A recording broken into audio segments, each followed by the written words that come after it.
was working super hard on a makeup tutorial show. She was teaching smoky eyes to folks out there who really wanted to know when some freaky deaky science stuff only understood by nerds zapped her into old radio shows, the kind you might never have heard. Now she should probably be trying to get out, but Madison, she's having fun living an old-time radio life. Our explanation is done. Madison is on the air.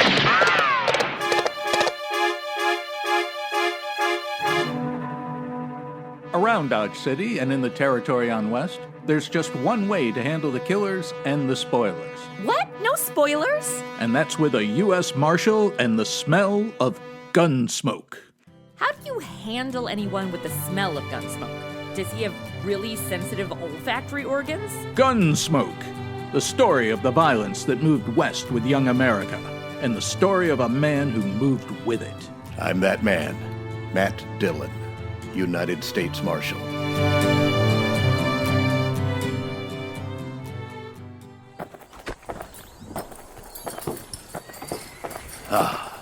You know, Madison, a morning like this makes a man glad to be alive.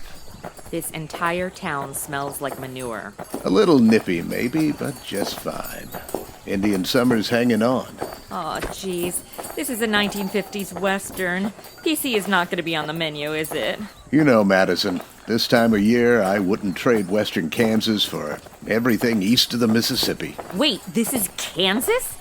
Why the hell did Dorothy want to get back here so bad? Ah, good. Pedro's got a fire going. Pedro? Oh, God, please don't tell me you've got some Latino houseboy who sounds like Speedy Gonzales. I made the fire. Oh, good morning, Caleb. I've been waiting for you to come in. You know Caleb Andrews, don't you, Madison? I don't know. You on Insta? Marshal, I have an order here from the U.S. District Court. I believe it's your job to serve such orders. Yeah, it is. I don't get 'em often, though. Order of foreclosure and eviction on Ed Blake. Why are you doing this to Ed, Caleb? The man borrowed money from me. Gave me a mortgage on his farm and household effects. He can't pay it. Ooh, harsh. It only came due 3 days ago. You sure didn't waste any time. 3 days? My student loans haven't been paid in like 6 years. I'm not interested in either of your opinions. Are you interested in personal hygiene? Can I interest you in a toothbrush or perhaps some underarm deodorant? I don't need no lip from... Were you about to say woman? Because I'm wearing a gun and I have no idea how to use it. Calm down, Madison. All right, Caleb. Says here, amount of the mortgage, $420. What do you need with $420? You own half of Ford County now. Wait. Time out. His entire mortgage is $420? My monthly rent is 3 times that. Oh, but this is Kansas. Yeah, that makes sense. Marshal, it's not your place. You know as well as I do why Ed Blake can't pay this off. His horse rolled on him last spring and broke his leg. Oh, God, horses can roll? You're not getting me on a horse. No way. Western or not, I don't care. Then his wife and kid nearly broke their backs trying to get a crop out. I will never understand why anybody wants to be a farmer. I didn't come here to listen to you. If you let this ride on through the winter, you'll get your money out of it. But if you go ahead and foreclose now, you'll wipe them out. Marshal, I already have foreclosed. Ah, dick move. You'd break a man for $420 you don't even need, huh? I think I'm witnessing the birth of corporate banks. As I said, your opinions don't interest me. All I expect from you is to serve these papers. All right, I'll serve them. Is that really our job here? I was expecting more shootouts with bank robbers and less paperwork. You'll notice they're to be served today. I said I'd serve them. Now get out.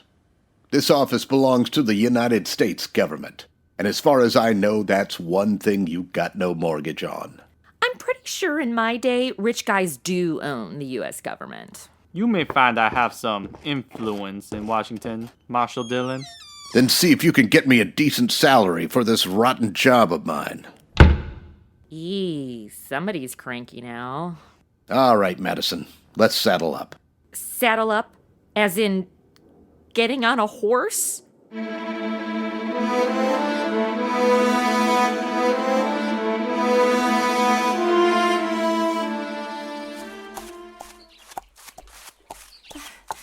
Can't you slow down? You were the one who didn't want to ride a horse. Well, I assumed you wouldn't either, and we'd both walk. Why should I get sore feet if I don't have to? Oh, God. These Prada heels were not meant for the outback. Outback? Deserty, prairie, whatever. Somebody needs to invent asphalt and plow over these, ow, cactuses. Cacti. You want to give me a vocabulary lesson? Because I have some choice words I could use right about now. Hey, Marshal. Hiya, Jimmy. Whoa, boy. Ew, your horse snorted snot on me. Looky here what I got, Marshal. Well, it looks to me like a mighty dead coyote. Oh, that's disgusting. He's been killing my chickens, so last night I hid out behind the barn. Yeah? I got him with one shot, Mr. Dillon. Oh, goody. A little serial killer in the making. Matt Dillon, how are you? Oh, good morning, Gertie. And who's this? Madison, Standish, howdy your... whatever. You don't look so good, honey. Excuse me while I'm just gonna sit here on this rock, okay? Well, it's good to have some visitors. Why don't you two come on in? Well, thank you, but, Jimmy, now that you showed the marshal your thing, take it away somewhere. It sure is a big one, ain't it, Mr. Dillon? yeah, about the biggest I ever saw, Jimmy. I hope you're still talking about the dead coyote. Come on, let's go inside. Well, we really can't stay, Gertie. Oh, nonsense. You don't get out here but once in a coon's age. She means raccoon. Oh, God, are we gonna get emails on this episode? Ed's not here, so I welcome the company. Well, we just can't, that's all. The thing is that, you say Ed's away. Yes, he's in town. Matt, you're not yourself. What is it? Well, I suppose I ought to talk to Ed about this, but maybe it'll be better if he hears it from you. Here's what. Well, Just pull the Band-Aid off, Matt. so here's the thing, Miss Blake, Gertie. Some tough old West lawman you are. You can't even tell her that Caleb Andrews is foreclosing and evicting them. Oh, no. We were so sure he'd extend it. He knows what happened and why we couldn't pay it. We were sure he'd extend it. Yeah, well, he's a dick. Matt, how long before we have to get out? 5 days. So soon? You were right, Matt. It's better that Ed hears it from me. Coming on top of everything else, well, I can't let it break him.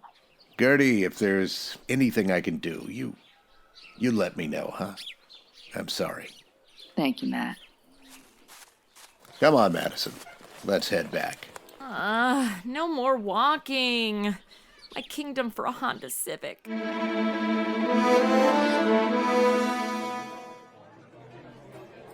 Matt, you've looked low all week. Oh, it's just things in general, Kitty. Sometimes you get to wondering if it's all worth it or not. The Blakes, huh? Madison was telling me. She also was telling me about something called Netflix and Chill.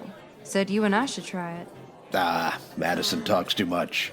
It's not your fault, Matt. Somebody had to serve the order. Somebody has to be hangman, too. Hey, guys. Hey, Madison. Life's never all good, Matt.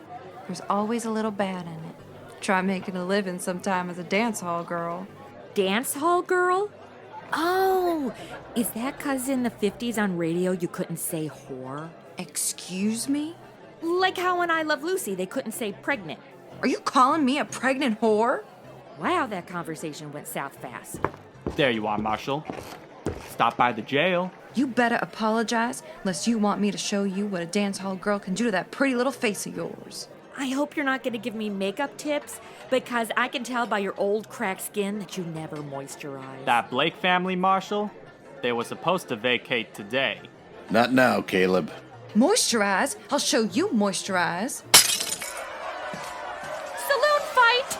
Now this is a Western. Well, they haven't done it! Who hasn't done what? The Blakes! They haven't made the slightest preparation to... Is that all you got? I went to 3 summers of cheerleader camp. You gotta do better than that. Gah! Marshal, I believe I prefer to discuss our business elsewhere than in the presence of this... Catfight? This is the most fun I've had all week. Watching 2 pathetic pieces of used-up baggage. What did you call me? Caleb, you're going to apologize to Miss Kitty and Madison right now. Apologize? If you think I'm going to apologize to this cheap harlot and your saloon girl... Wait, I'm the harlot? You do wear a lot of makeup. That's it, Caleb. I've had enough. Matt, you shouldn't have done that. Why not, Kitty? He had it coming to him. You knocked him unconscious! That is so badass. Up high. You don't know what that means. He'll do everything he can to hurt you now. He'll take it out on the Blakes, too. Yeah, maybe. Look, Kitty, I just got an idea. I'll see you later. All right, Matt. Come on, Madison. Good fight, Kitty. And you did it in a corset. I'm thoroughly impressed. Later!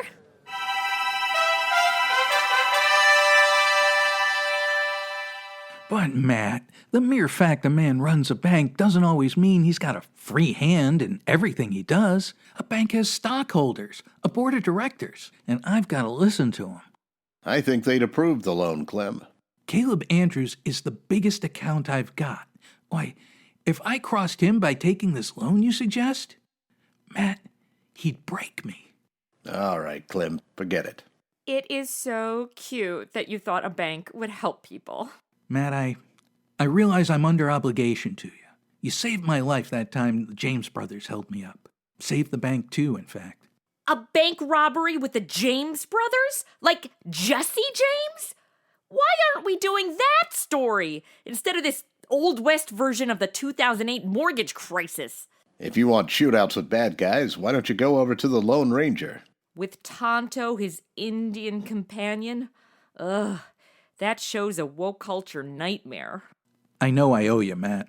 That was part of my job, Clem. There's no obligation.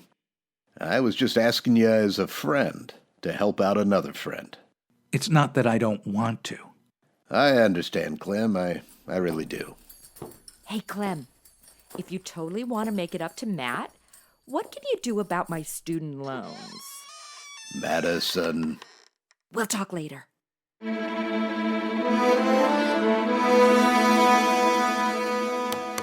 And then you'll use the match to light the wood. I'm not gonna lie, I cried for a week when we went from an electric to gas stove, but this is caveman stuff. It's a rough existence out here on the frontier. You're telling me your bathrooms are a hole in the ground with a garden shed over it. Still better than the porta potties at Coachella. Well, the fire ought to hold a while. Pretty cold out there. A wood-burning stove in a wooden building with wooden floors and no fire extinguishers. OSHA is going to be all over you. I guess we better have Pedro lay in some more wood. Please not Pedro. We've gotten this far without any horrific stereotypes. Come in. Can we bother you, Matt? Ed. Well, come in, come in. Gertie. Well, hiya, Jimmy. Come on up to the stove, folks. Come on. Kind of like to impose on you for tonight.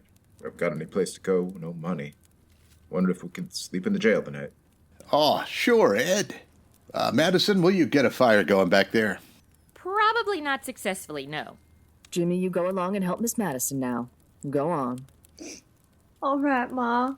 Aw, man, I'm not good with kids. Don't cry. Hey, Jimmy, kill any helpless animals lately? He doesn't understand all this, Matt. He Gertie, we may as well get your stuff out of the wagon.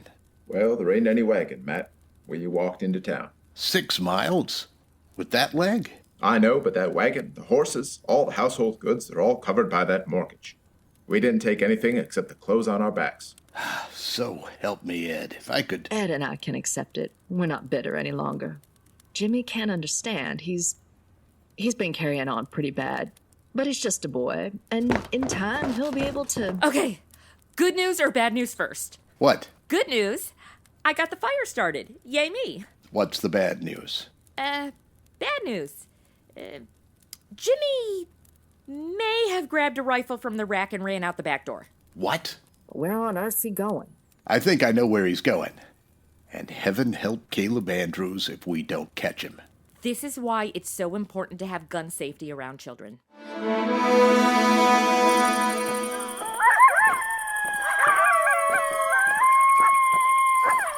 Jeez, you guys sure do have a coyote problem out here, don't you? That's Caleb's house on the corner. Looks dark. He may not be home. At least I hope he isn't.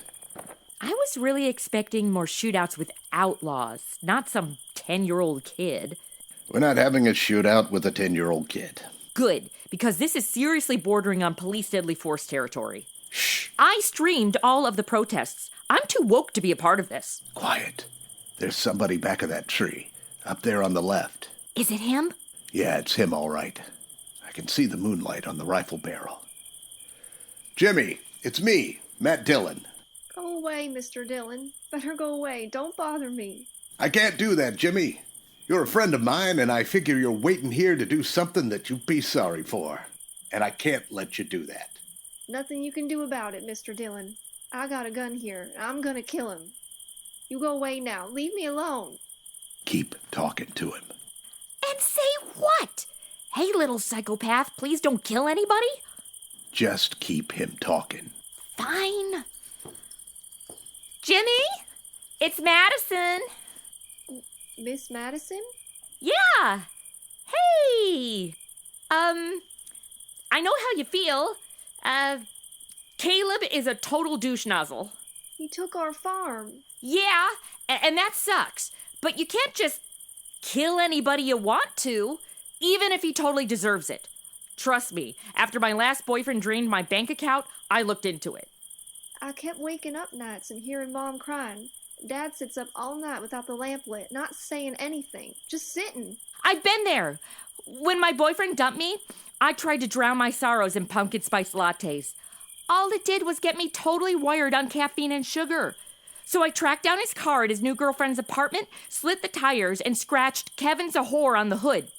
And as I watched the tow truck I called haul it away, I realized that, What did you realize? I realized revenge feels good, so probably not the most appropriate story to share right now. Easy now, Jimmy. Why did he do this to us, Mr. Dillon? I don't know, Jimmy. But I think it's best we take that rifle back to the jail and put it in the rack and go to bed. Don't you? Yeah, Mr. Dillon. I'm sorry. And Miss Madison? Yeah, Jimmy? That Kevin is a whore. Aw, for the mouse of babes.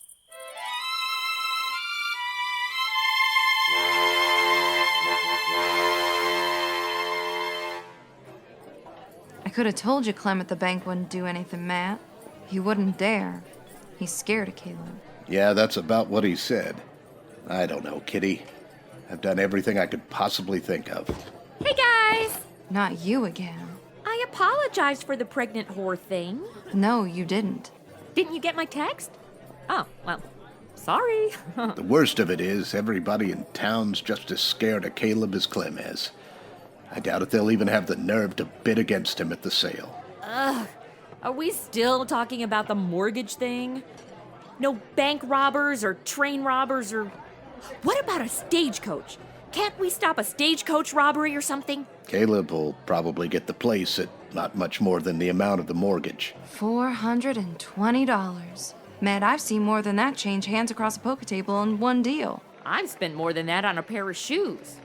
Well, when my dad thought his credit card had, gone missing. I beg your pardon, Miss Kitty. Oh, hey there, Jack. I'm not usually one to eavesdrop on people, but I've been listening to you folks. Jack, have you met Marshal Dillon? No, I haven't had the pleasure. OMG, Kitty. You've gone to Funky Town with both of them, haven't you? It's hard for a single woman to make her way in the wild frontier. Hey, girl, I'm not judging. Live your best whore life. The reason I butted in, Miss Kitty, is I heard you talking about those people losing their home. I don't know this fellow Blake. He's never done any business over at my table.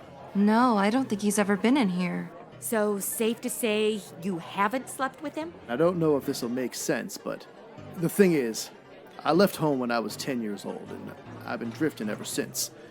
When I see someone like this Blake that sticks it out and works and fights, and then gets a raw deal, well, what I'm getting at, here's $50, if that'll help him any. Is that how much he paid you? No. More? No. Less? Girl, value yourself. Well, this is awful decent of you, Jack. Matt, you said yourself that nearly everyone in town is afraid of Caleb. Yeah? Well, there's some who aren't, like Jack here, and me, and the rest of the dealers, and the gamblers, and the bartenders. So basically all of your clients. Because we're drifters. We got nothing to lose. Matt, I'll raise $420 right here on the Texas Trail. I'll take you for a spin for $50. By collecting donations. You know, Kitty, I think you could. Well, I can't do as well as Jack, but here's 20 from me. Boys, everybody, now listen to me for a minute. I got something to say. Aw, Hollywood loves a whore with a heart of gold.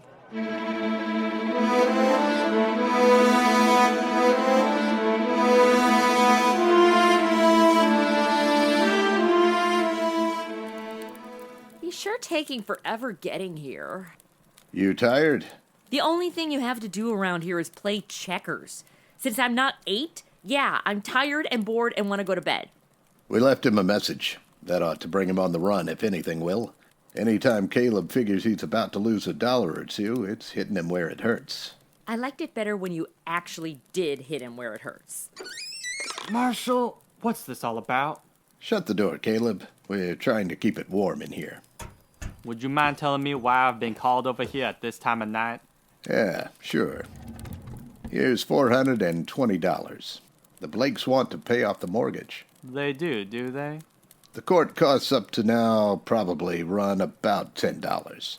Madison and I will pay that ourselves. Can you cover it now and I pay you back through Venmo? That's mighty generous of you. Is it a deal, then? I am not the least bit interested in having that mortgage paid off, Marshal Dillon. The Blake farm is worth about $2,000 now, and in 5 years, it'll be worth 3 times that much. Land's going up in Ford County. That's why I'm grabbing every piece I can get. So I don't want the money. I want the farm. And when it's put up for sale, I'll get it at my own price. The foreclosure still goes. I see. Douche nozzle! Good night, Marshal. Madison. That went about as well as the time I tried to get Kyle Thompson's attention in gym class by twerking, and just as he looked, someone smacked my butt with a volleyball. I don't know why I even thought he'd take the money. The ball bounced up in the air and hit the basketball hoop. The Blakes won't get a cent out of the sale. My ass scored 2 points. He'll scare everybody off and bid it in a few dollars over the amount of the mortgage, and nobody in town will even try to bid against it. Wait a minute. I got an idea. Great! This is the part where we get a posse together and deputize everyone with rifles and pitchforks and torches and stuff and go confront the bastard, taking him dead or alive, right? I'm going over and wake up Clem Rogers. Clem? The bank dude? No offense, but he looks pretty soft. I'm thinking you need to go round up some of those saloon guys. If my idea works, we'll hold a sale at noon tomorrow. A sale? What, like a bake sale so we could save the farm with brownies? I could go for some brownies. We're gonna hold an auction. Ooh, like a bachelor auction but with hunky cowboys? Count me in.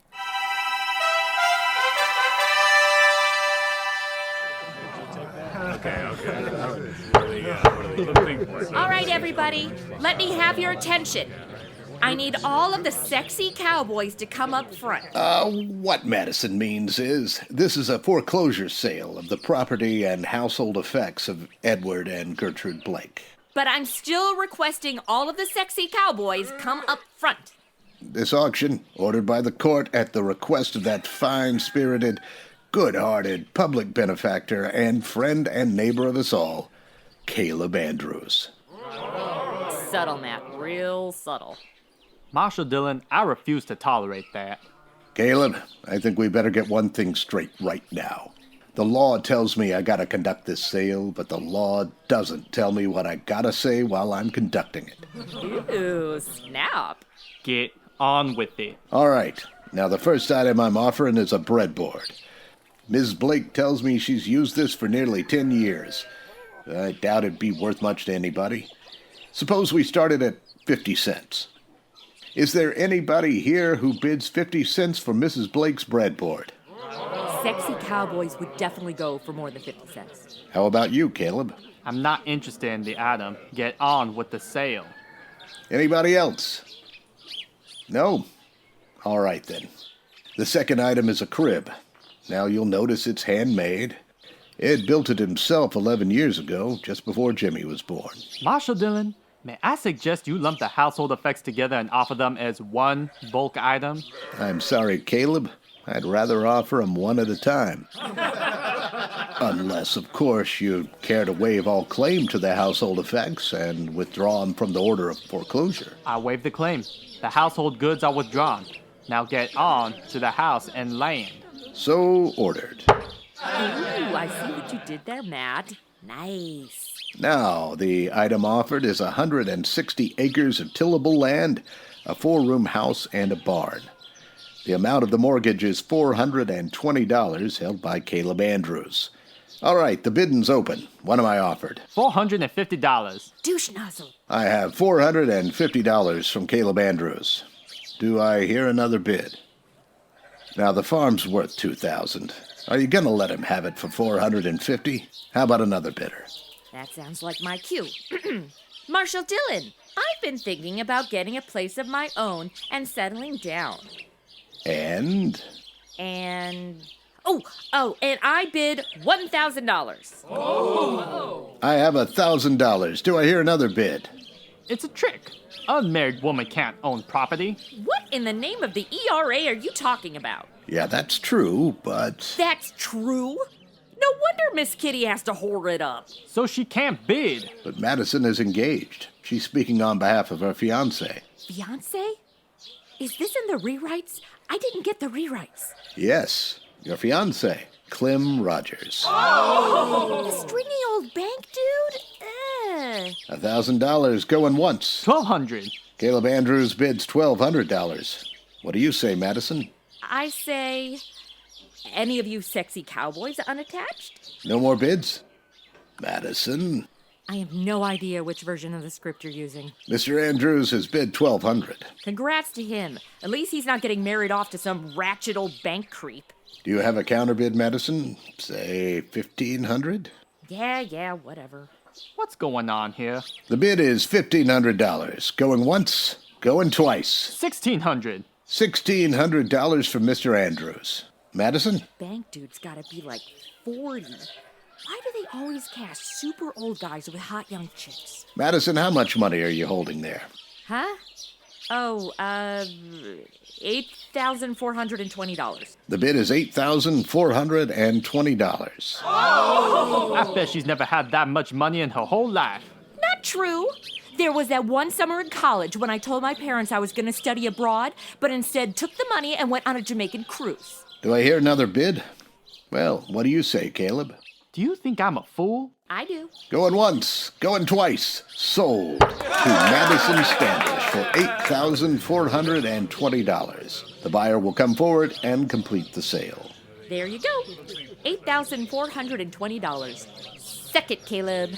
Caleb, I guess $420 of this is yours, and that takes care of the mortgage.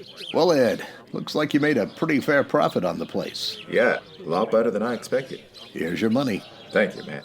But I tell you, I'd still rather have the farm than the money. You'd still rather have the farm, you say? Madison? My line? I don't want the farm after all. I guess I'll just be happy living off of my old bank dude husband's salary. So if you want to buy it, Ed, I'll take a $420 loss and sell it back to you for $8,000. Done. Here's your money. This is unheard of. They can't do that, Marshal. Well, as far as I know, there's no law against someone selling their own property, Caleb. Now, the way I see it, Mr. Andrews, you're a trespasser on my property. Come on, let's go. Let go of me, Blake. Who do you think you're manhandling? Madison, you better get that $8,000 back to the bank. Clem Rogers is probably worrying himself into a breakdown for fear somebody'd find out that he let us borrow it. I can't believe you cast me opposite Clem. My agent's gonna hear about this. The important part is that we got the farm back to the Blakes. Why couldn't you have made one of those cowboys my fiancé? That one in the blue bandana was totes hot. You mean Pedro? That's Pedro? Damn! Later, lawman. Hey, Pedro, hold up a sec.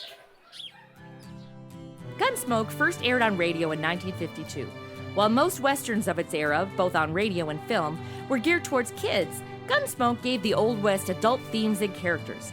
Its popularity carried over to a long-running television series which reached into the mid-1970s. Today, Marshal Dillon remains a symbol of all iconic lawkeepers of the American Old West. Okay, before the announcer dude reads the credits, I want to thank you guys so much for listening to my show. I would totes appreciate a review. And hey, let me know which old-timey radio shows are your favorites. I'll let your comments determine my next adventure.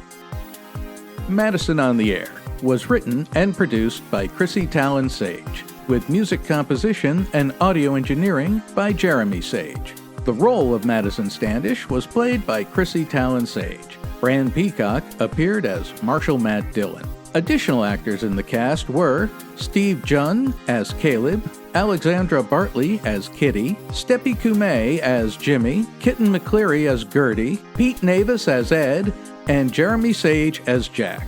I've been your announcer, Tom O'Connor, also appearing in the role of Clem.